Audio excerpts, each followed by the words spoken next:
This is the biggest project I've ever attempted on this channel. I'm definitely gonna die. Oh, Jesus. Oh my God. To celebrate the release of Elden Ring's Night Reign, I have assembled an Avengers team of 18 miniature painters to create the greatest From Software crossover event, to form one massive diorama. These types of ideas bring people together. Hi mate. How are you doing? Yeah, been a part of it, it's brilliant. Hi, John. Mikey. Junior Lane. Each painter has been tasked with selecting and painting one character from either Dark Souls, Elden Ring, Bloodborne or Sekiro, and bring them to life in miniature form. So fragile. Oh, I've actually fucking broken one of them. It's actually quite an insult that he's giving me these. And together, make one massive Smash Bros. Brawl within the Souls universe. Is this a bad idea? It's too late now. It's a shame that it was just too big. And the best part of all of this, I'll be auctioning off the final diorama and donating the proceeds to a chosen charity. This will be less of a how-to than you've seen on my channel before, and more of a story of the ups and downs and a celebration of community and collaboration within one single project. No way, this guy. Oh my God. So I was in A&E last week, long story, when randomly this idea came to me, and since then I've been coming up with a list of characters and bosses from all the different main games to be a part of this. So 18 characters that I've got picked out already are the Abyss Watchers, Artorias, the Black Knights and Carian Knights, Eileen the Crow, Slave Knight Gale, Genichiro, Godfrey, Ishin, Ludwig the Holy Blade, Melania, Malekith, Lady Maria, Mesmer, Ornstein and Smaug, Pontiff Sullivan, Rolana, and Wolf from Sekiro. Now, to get this idea off the ground, I thought it would be so much cooler to have a bunch of miniature painters involved in this project, so it's not just an hour-long video of me sat on my own painting models in my studio by myself. So what I've been doing is I've been reaching out to dozens and dozens of awesome creators that I follow both on Instagram and on YouTube. I also put it out to my Patreon members and I hit up Realstion's Discord server, and amazingly the response has been fantastic. Like, I've had so many people super interested in taking part. Now what I have here, I have a very cleverly designed spreadsheet I put together of all the creators who are on board, and quite frankly we've gathered quite a team to help out on this project. We've got a good mix of Souls fans and people who have never played the game. So the assembled team of 18 that we have is Rahul Kohli, War Hipster, Mochi Mecha, Trine KN, Mini Wargamer Dave, Laura the Kiddo, Lady Kane, Meadham Miniatures, Nat1 Videos, Norse Paints, Millie Paints, Miniature Hobbyist, Wow. Kirioth, Musha Miniatures, Mousekiller Miniatures, Hellstorm Wargaming, and my good friend, Toby. Now that we have our characters selected and our painters on board, the next part of all of this is to match up all of the 1v1s to make up the coolest fights possible, and which painter is going to paint which model. You're snoring. Sleepy. So the ones that haven't played a Souls game before, they were happy for me to pick for them. And the matchups I have so far are like this. The Abyss Watchers versus Eileen the Crow. We have the Black Knights versus the Carian Knights. Genichiro versus Malekith. Pontiff Sullivan versus Rolana. Lady Maria versus Wolf. I'd love to see that. Slave Knight Gale versus Ludwig the Holy Blade. Ornstein and Smaug versus Godfrey the First Elden Lord. Mesmer the Impaler versus Artorias the Abyss Walker. And finally, my personal favourite that I'd love to see, we have Melania Blade of Mikola versus Ishin the Sword Saint. And with all of this in place, the only thing we have left to do to get this project started is get them all printed and prepped for posting. Isn't that right, mate? She couldn't care less. I chucked the STL files into my Elegoo Section and got cooking these prints up over the course of a couple of days. I'll leave a link in the description for each STL file that I used. And And once the models have all printed successfully, I've got the insanely long process ahead of me of clipping off all of the print supports and sanding and refining each and every model so they're in the best condition to get posted. I mean, that's... oh god. What did I break? That's job 1 of printing everything off. And now I've just got job 2 of clearing this entire mess up. It feels like a lot of pressure to now see it through to the end, now that it's sort of like become a reality. To be excited is to be scared, and to be scared is to be excited. Is that a saying? I don't know. Pretty cool t-shirt, isn't it? Flossie Hunt Illustrations, that is. Support your local artists, mate. Ugh. So we have All the prints ready to be packaged. ignore all the gubbins if you can see it on the side. Vic's been doing lots of houseplant work, so there's a lot of soil just kind of around. Because I'm sending to so many different people to different countries, it heightens that sense of stress at this part for me. So I'm going to do my best to wrap everything up and get it delivered as safely as possible, basically. I've got a meeting with Mini Wargamer Dave on Tuesday, so it's 2 days away, to discuss sort of like how we could work together to be able to make this project as great as it can be. You know, being able to sit down and just chat to him about what we could potentially do together is such an awesome avenue to be able to go down. With the models packed up, we can get them shipped off to all of their respective artists ready for painting. There was a very angry lady standing behind me in the post office who was not keen for me to send all of those parcels, and she just kept tutting and sighing behind me. We got it all posted, so I guess now we just wait and see what happens. But before I get to work on my end of the project, I have a call scheduled with Mini Wargamer Dave to see how we could potentially expand the idea of this project and potentially work together on it aside from just painting a model. John, Hey, how are you? Yeah, I'm good, thanks. How are you? Excellent. Dave and I spoke a lot about our shared interest for this project, why it got him excited to be involved, the reasons behind why I want to do it, and also the projects he's currently working on his side that he'd like to collab with. That's when he dropped this amazing idea on me. I'm going to UK Games Expo, and I think that having, even if it's just a few of us who are a part of the project, be there at the same time and kind of document some footage, it gives a feeling of that communal experience. What we could do, and depending on how big the diorama is, right, we could actually have that in one of the displays, maybe. If this was here in the open, it's like the perfect scenario. Yeah, that is because then people can see it, they can come by, take pictures of it, especially if people are involved making it, they're there too. I think the thing should be celebrated. Like, it's a really cool idea. These types of ideas bring people together, and these types of ideas like celebrate the escapism or the immersion that we just love. Yeah. Well, if that's everything, John, then fantastic. Okay. All right. Cheers. Thanks very much, guys. Oh my god. Oh my god. Now that the models have all been shipped off to their respective talented artists, my job in all of this is to create the base that all of these models are going to be fighting on. In terms of style of base, I was kind of going back and forth between the idea of like a K-lid vibe to a more sort of potentially snowy vibe, but then I had a little bit of extra inspiration. Because this is a much larger project than I'm used to, I thought it would be cool if I took my first ever diorama that I made on this channel and try and make it 10 times better and 10 times bigger. And that piece was the Walking Mausoleum Limgrave diorama. This little fella that I made, but this kind of cliffy, greenery kind of feel, I think, would suit really well for a much bigger wargaming terrain. And actually, like, looking back on this now, it's quite amazing to see the sort of progress you make. It's quite cool to keep projects that you've made as kind of like bookmark pieces. Just you can kind of like look back on and be like, wow, actually, like, I would say this sucks, but that's unfair on my older self. I would say that it's just really nice to kind of like see where you have improved in a lot of different areas. So yeah, let's take this design and let's make it bigger and let's make it better. Let's get building this thing.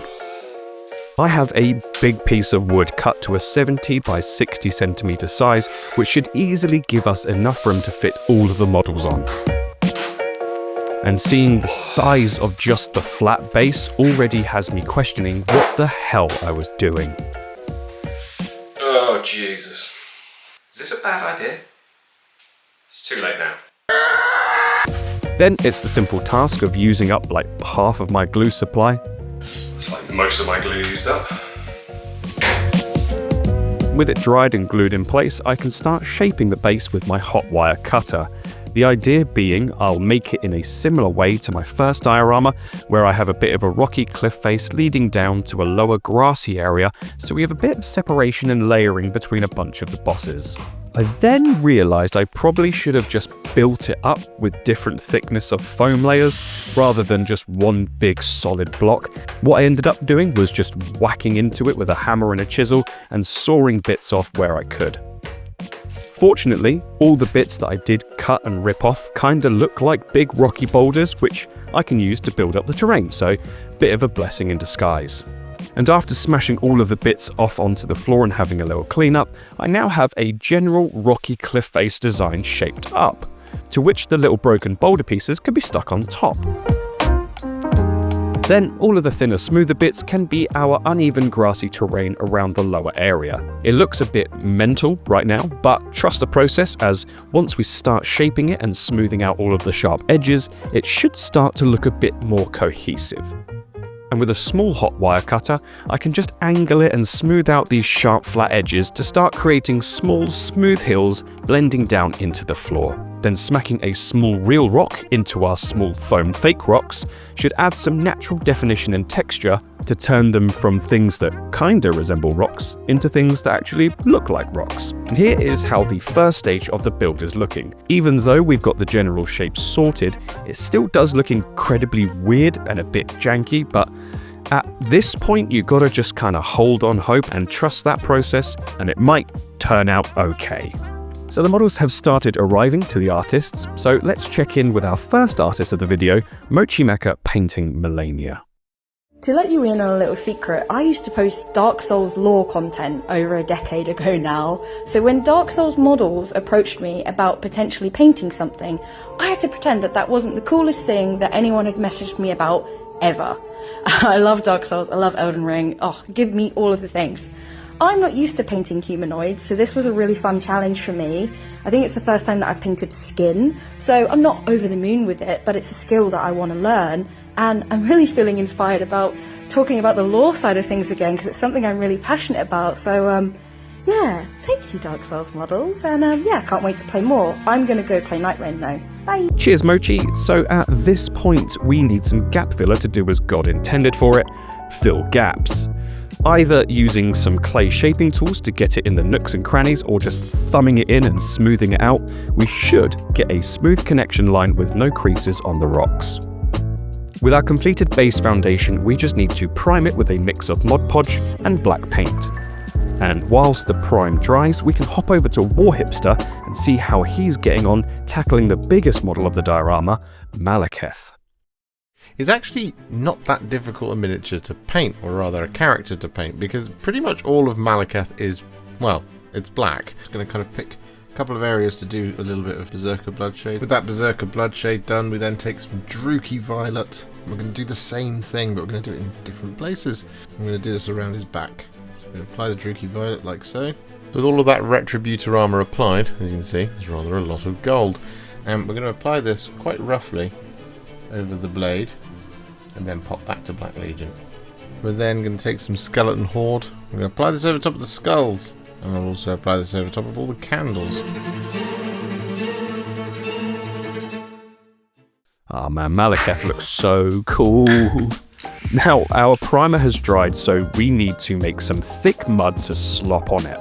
I'll take some modelling paste with brown paint and add a scoop of sharp sand, topped off with some PVA glue to make our funky tasting Nutella. I can start spreading this goop out to form our mud layer, ready for some static grass. And we took it from this black block to this muddy black block. Now we'll throw it to Lady Kane as she paints up Eileen. Amazingly, Lady Kane and I were school buddies back in the day, and I totally didn't realise this until I reached out to her to get her involved in this project, and it's such a weird way to reconnect with someone that you lost touch with and also find out that you've gone down a very similar niche path. With Eileen looking crisp as hell, we can start painting, and we'll begin by painting all of the rocks a lovely rocky grey. And to give it a bit of earthy naturalness, we'll start slopping on a bunch of different washes onto the rocks. The first wash, being slapped over the grey, is a rich umber wash which I'll apply semi-liberally. Then, using a bit of what's called leopard spot effect, I'll start adding a brighter ochre tone wash on top of the umber. To bring these tones together and all the way down to a darker tone, we'll add a final layer of black wash. This should help it look a lot less wacky. Usually black wash is the secret cheap move to make any diorama look immediately 35% better. So while the wash is dry, let's hear a word from our previous collaborator of the channel, John from Miniature Hobbyist. And there we go. So just got to pop these in the post. So cheers again, Dark Souls Models, for including me in this awesome collaboration. Can't wait to see these in their position alongside, well, all the other miniatures and the boards you've been working on. So thanks again for letting me paint these, and obviously giving me what has to be one of the easiest paint jobs I've ever done. So cheers again. You're welcome, John. Now on to my favourite stage, flocking. I'll start off by mapping out some little paths around the base, slapping some PVA glue down and spreading it out into little thin paths, and start sprinkling some of this dirt path powder on.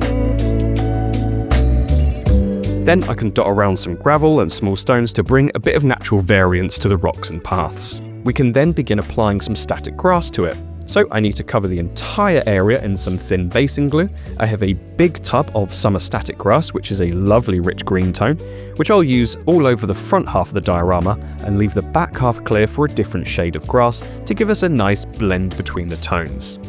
For the back half of the base, I'll use some spring grass, which is a bit more of a yellowy green tone.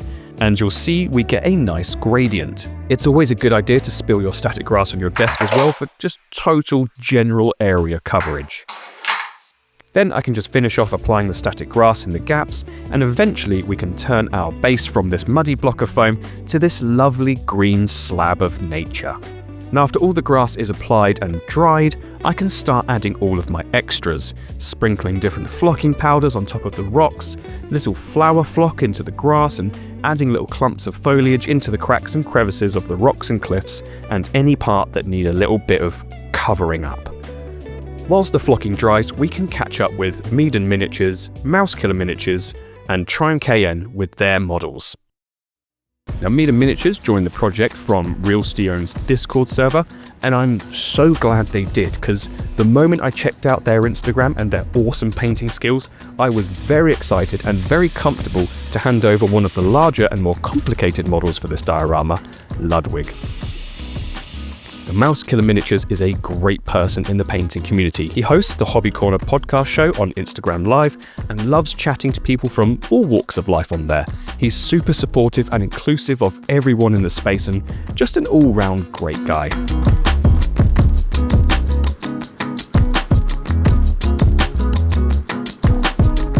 Triumph KN, sorry if I mispronounce it, is someone I've followed for a very long time on Instagram who makes insanely cool cosplays, and some absolute standout ones are her cosplay outfits from Bloodborne and Elden Ring, and I knew I wanted to get her involved in this project. Even though painting miniatures is a bit different to making cosplays, I'd love to get that different perspective on painting, and also she was super keen to paint Mesmer, which super helped me. So we just got some bad news back, and due to the whopping size of this diorama, I'm not going to be able to display it at the UK Games Expo, which is it's quite a blow. I'm going to have to rethink what I can do at the expo instead. I suppose if the initial plan was to have the artists who were coming anyway to sort of see the diorama are already going, then it might be worth them bringing their models with them, and we could do like a little trade-off of the models in person, which, you know, it's not a bad idea. It gives a good little beat to the story. It is a shame, but I guess sometimes things don't always go as perfectly as you want them. But in all fairness, it's a pretty fucking big diorama. It would probably be quite hard to display it. It's a shame that it was just too big. There's a first for everything. So let's bang out some trees to go on the base. We'll start with some seafoam branches, and we just need to snip them to size as they come in all sorts of random shapes and sizes. So the little cut-offs will create our tiny branches.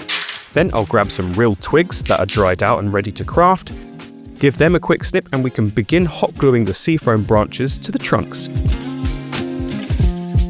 And with a happy little tree made, I'll give it a quick coating of brown with the airbrush and darken all of the branches down. A quick spray of adhesive over the branches, and we can begin flocking it with some vibrant yellow foliage to create those bright golden Elden Ring-esque trees.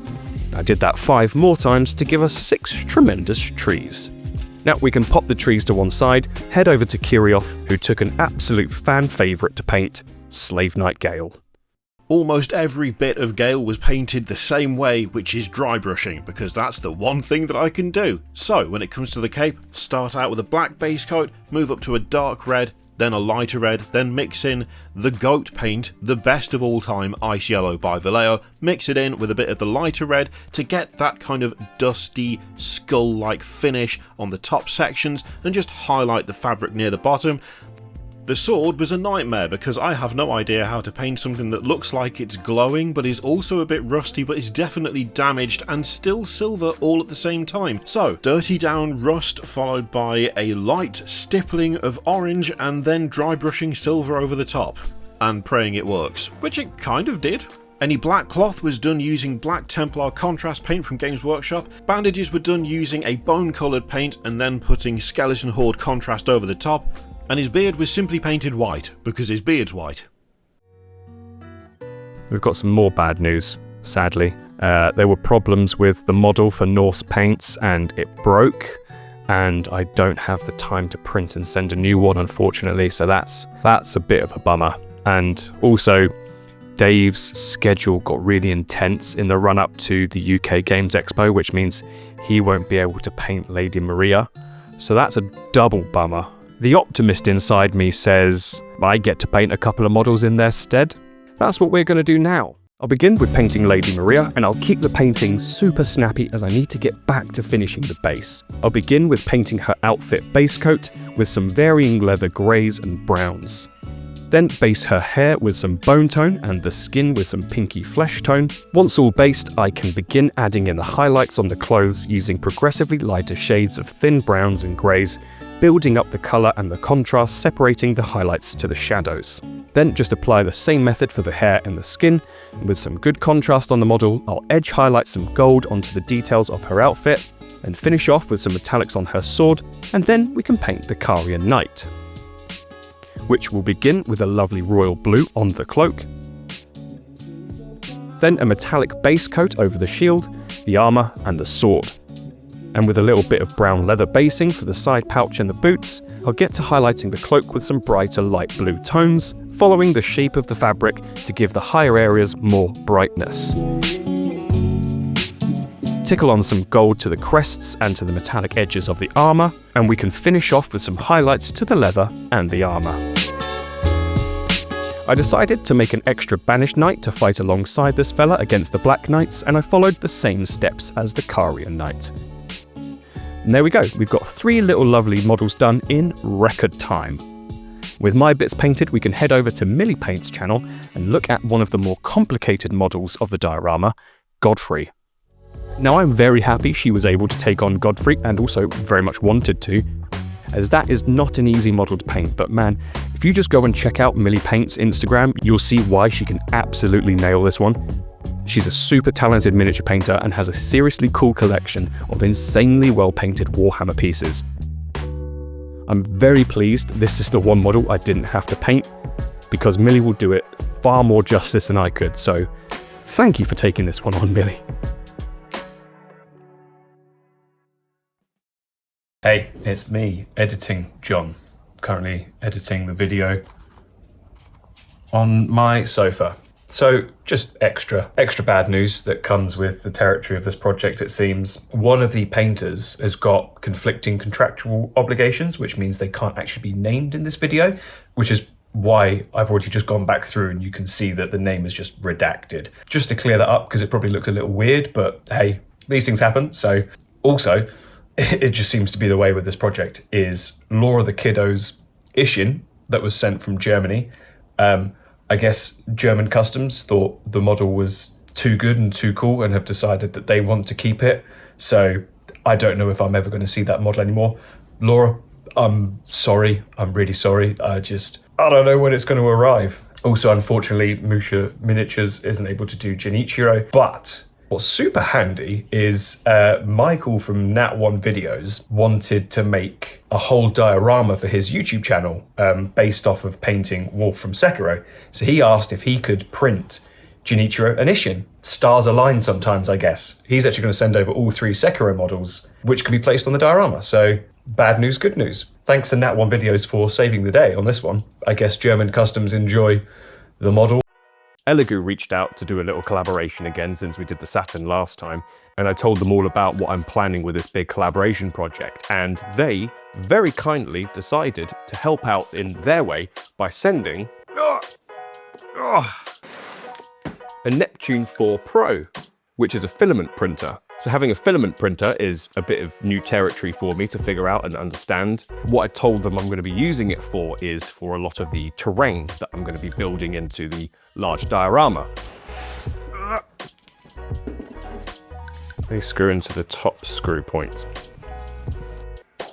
They do send you an instructional video on a USB stick about how to assemble this, but I thought if I go in completely blind, it'll give a good indication of how easy this thing is to put together. Right.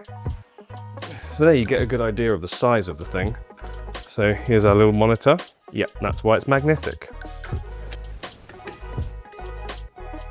Hold everything in place.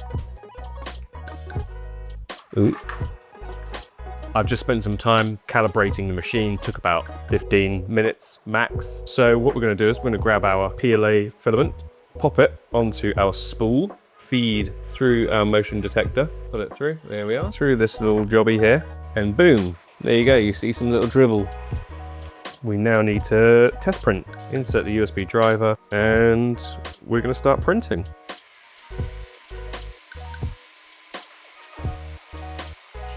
Well, there we go, we have a finished print. There he is. Honestly, pretty good quality. That was a half an hour print job. All in all, from unboxing to having my finished finalized print was about an hour and a half. Marks out of 10 for setup. I mean, 10 out of 10. No complaints. No complaints at all. And it's pretty, it's pretty sturdy stuff. So thank you, Elegoo, for sending this over to help out with the project. I super appreciate it. If anyone's looking to get into 3D printing and do some filament printing, I couldn't recommend this one enough. Jobbed. With our Neptune Pro set up and printing like a hot press, I can begin getting some cool ruined terrains printed out to scatter across the base. And after just a few hours of printing, we have a great little selection of ruins. With our filament prints all primed black, I'll base them with some dark grey and then add a couple different dry brush layers on top to give it some stony highlights. Then chuck on some brown and green washes to murk them up a tad, and we'll pop that to one side to dry and make a start on our other base bits.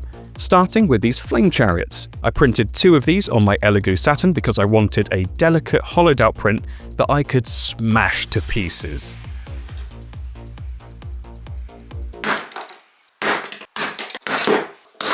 Apparently this head was stronger than I first anticipated, or perhaps it's just the wrong smashing tools, so we'll grab this metal hammer instead. Oh, I've got a right headache. Oh, grow up. Yeah, it's pretty smashed, I'd say. Oh my god. Oh, Mr. Stark, I don't feel too good. I'll hit them with a slap chop method, starting off with a dry brushing of white to give some highlights to add contrast paints to. And I'll start off with an emerald green contrast paint with some metallic paint to the chin fangs and some brown contrast paint to the wooden wheelbase. I'll dry brush on some brighter greens to give some colour boost and highlights to the head, and stipple on some brassy undertones for a bit of rusting. Then I'll use the super fancy AK rust effect mixed with some enamel spirit to create a heap of rust on this metallic bonce. Then we'll leave all of that to one side to dry while we paint up some dead knights. I took this little dying knight model and multiplied it 22 more times in different poses, following the same steps as the previous knights I painted. I'll try to absolutely speedrun painting these dead knights, as they don't need to be perfectly painted since they'll be knee deep in mud. And now we have Toby. Toby is a very good friend of mine and has been for over 14, 15 years. Over the years, Toby and I have made lots of films together, including a feature film we spent 2 years editing in my bedroom, and all manners of weird and wonderful projects in between. He's also a major reason as to why this channel exists, as he's the one who got me into 3D printing, so everyone thank Toby. Thank you, Toby. So let's sit down and have a watch of Toby's cinematic masterpiece. Let's see what John's given me. Let's see what John's given me.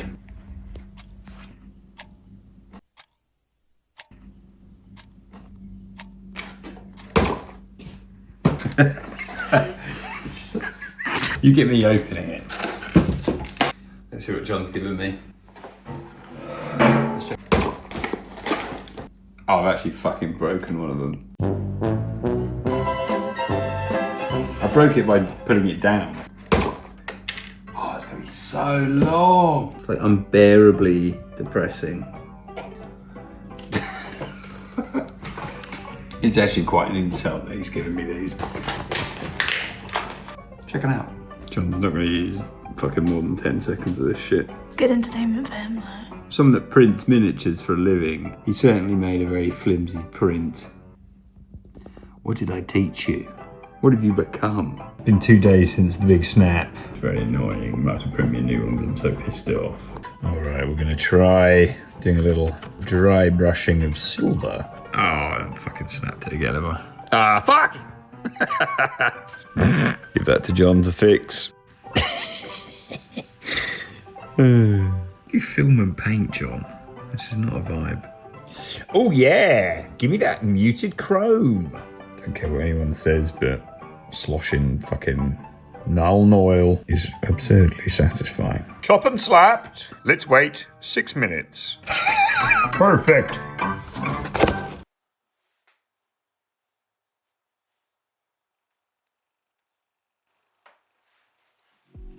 Oh boy. To finish off my part of the project, I'll start gluing all of the smashed chariot fragments and ruined terrain pieces and walls into place. Then get my little dead dudes scattered around and use some mud paste and flocking to cover up any obvious gross connecting lines or gaps between the prints and the base. Then to secure the trees in place, I'll pop a drill into the foam and expand the hole with a paintbrush handle, fill it with some hot glue and then just ram the trees into position. Now last but not least, let's check in with Mikey from Hellstorm Wargaming, who's painting up the Pontiff. Now Mikey over at Hellstorm Wargaming is a really great dude, great painter and a From Software mega fan, making him the ideal candidate for this big project. He was more than excited to pick painting Pontiff Sullivan from Dark Souls 3, and considering the OSL glows on him, I was more than happy to pass that off to him. I want to give Mikey a big ol' thanks, as he's been a big help to me for a while now.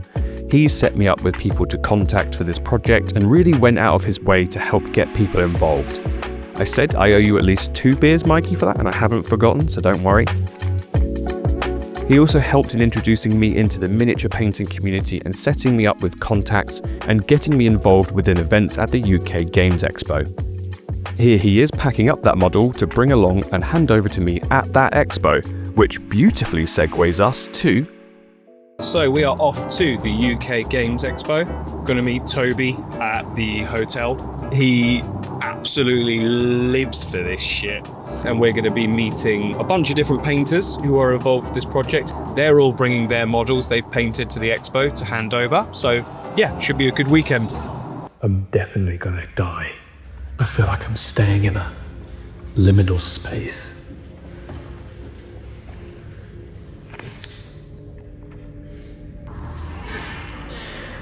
Ooh.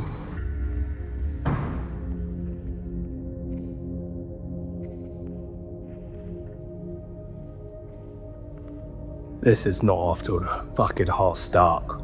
We've got no bedding, no towels. It's a weird space. I feel like I might be murdered. We ended up leaving that hotel quite quickly and booking somewhere else, as it just generally wasn't safe to stay there overnight. Toby, tell me about your experience of the previous hotel. The previous hotel was hot. It was unlocked. I was greeted by a very scary young man. I'm not going to be your fucking content, John.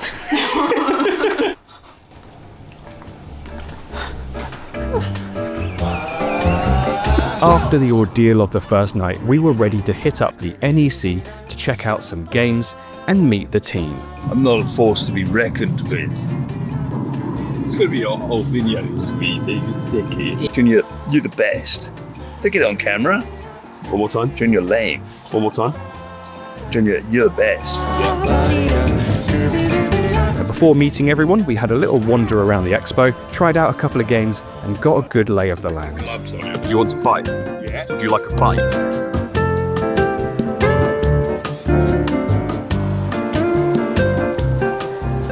John was very nervous as he bought his ticky.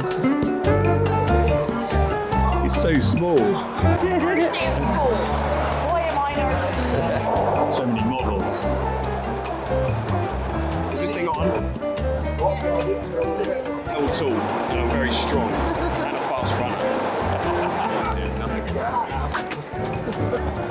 No way, this guy. Oh my god. A big joy is what they're saying. So big. His toughness is 12.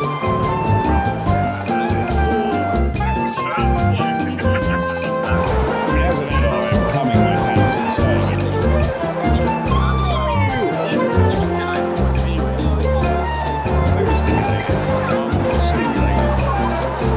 At that point, it seemed everyone was chilling in the courtyard, so it was time to go secure us some models. Hello. Hi, mate.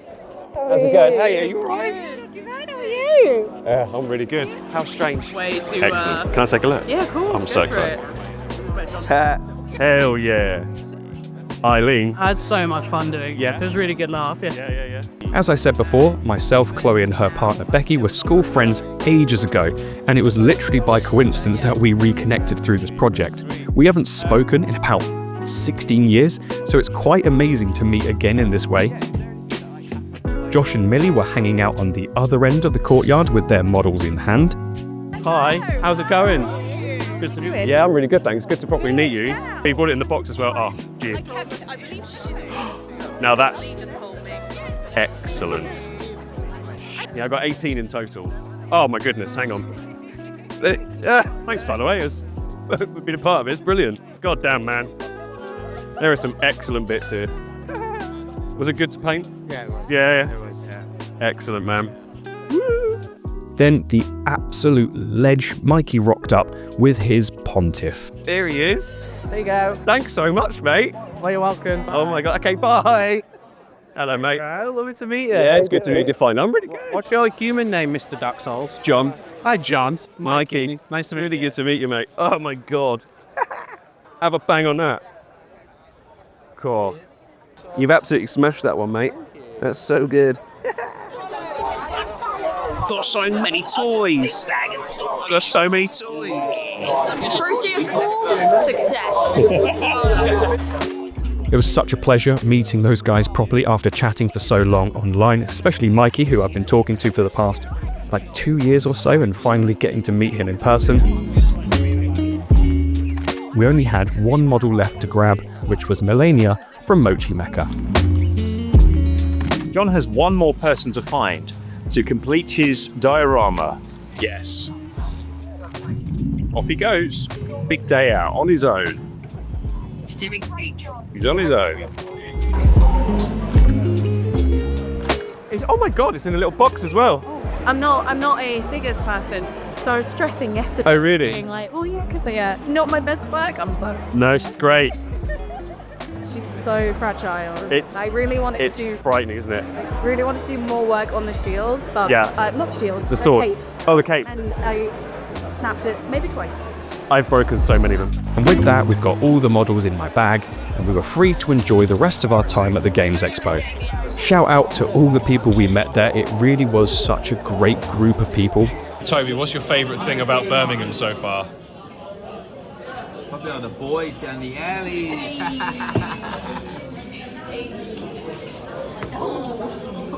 Split the G.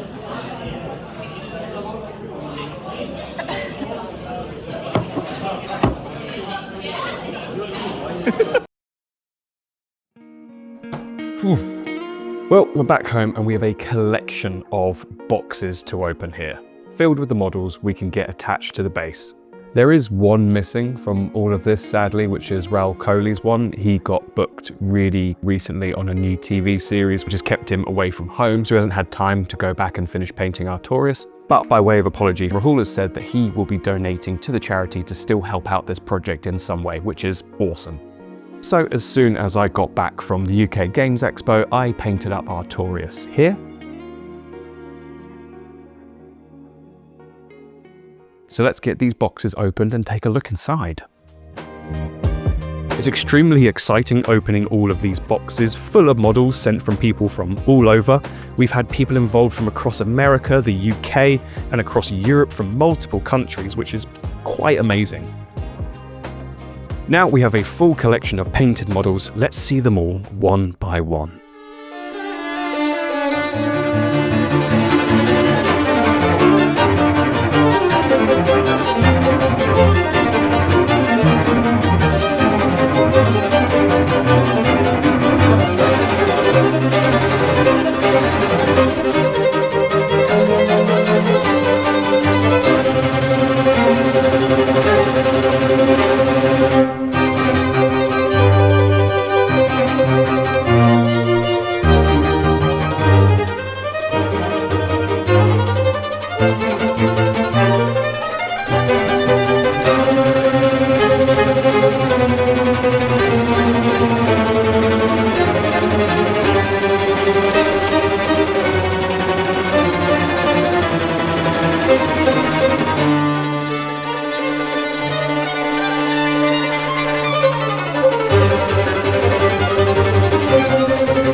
Now we have all of the models ready to go on and finish off this marathon project.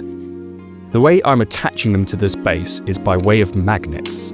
I stuck a bunch of different sized magnets to the base, mapping out where the feet would attach, and I'm popping magnets onto the feet of the models so that they can easily be put in place and taken off when needed. And I'm beyond thrilled to say, we are done. That is a mega jobbed team.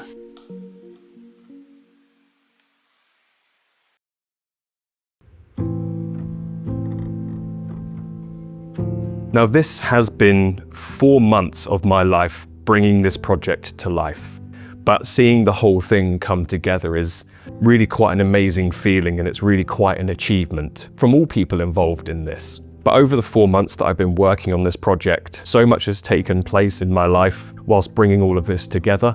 I saw my best friend get married and I was best man at his wedding. Whilst modelling, I watched my team Liverpool win the Premier League. I went to another wedding, travelled to the UK Games Expo and reconnected with old friends that I'd lost touch with, made new friends, had some real highs along the way and some lows to go with it. I was also out of my head from general anaesthetic following a surgery I had. And I was just like, whoa. It's been 1 month since I filmed that little outro.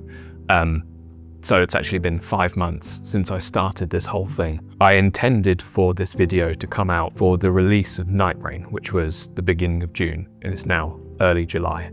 Another big thing that happened whilst making this project was my dad passed away.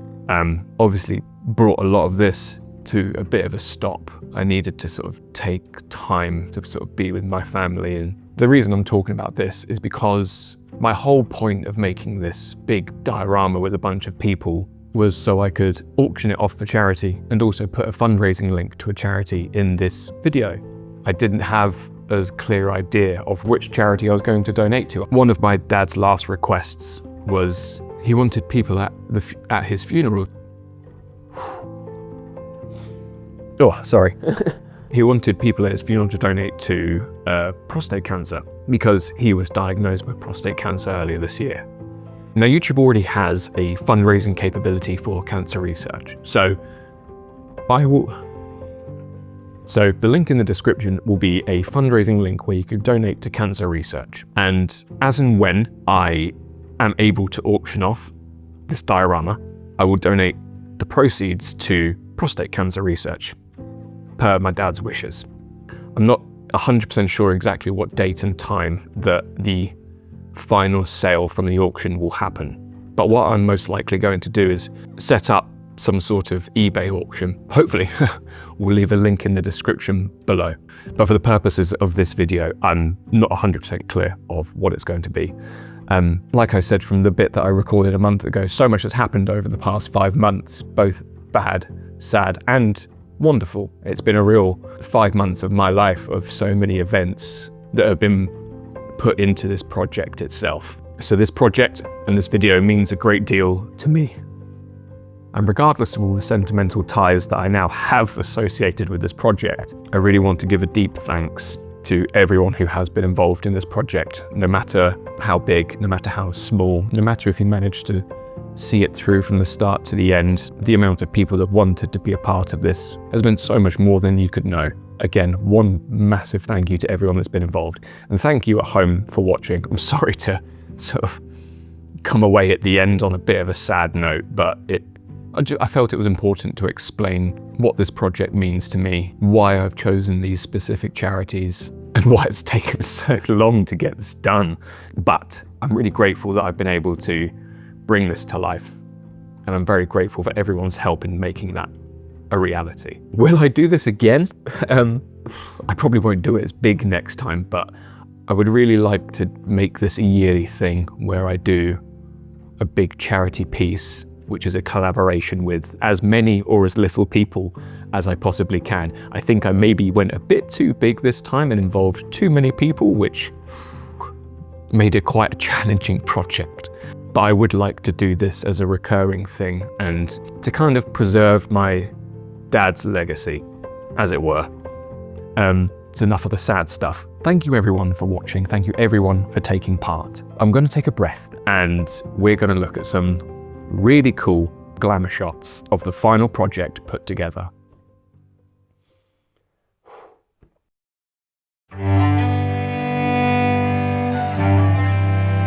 Well, hasn't it been all too long? It's good to see you. Moment has almost come. I just need a bit more time.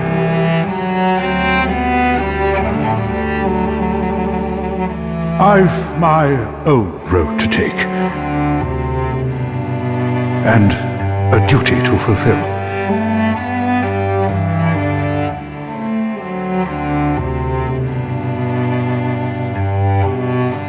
I'm afraid I've cast a cloud over things.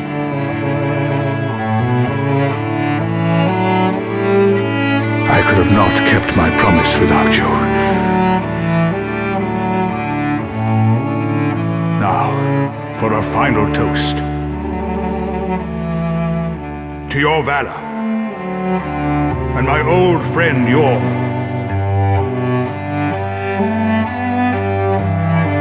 Long may the sun shine.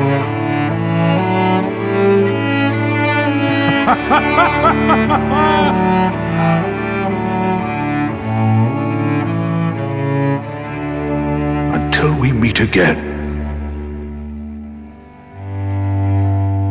my good friend.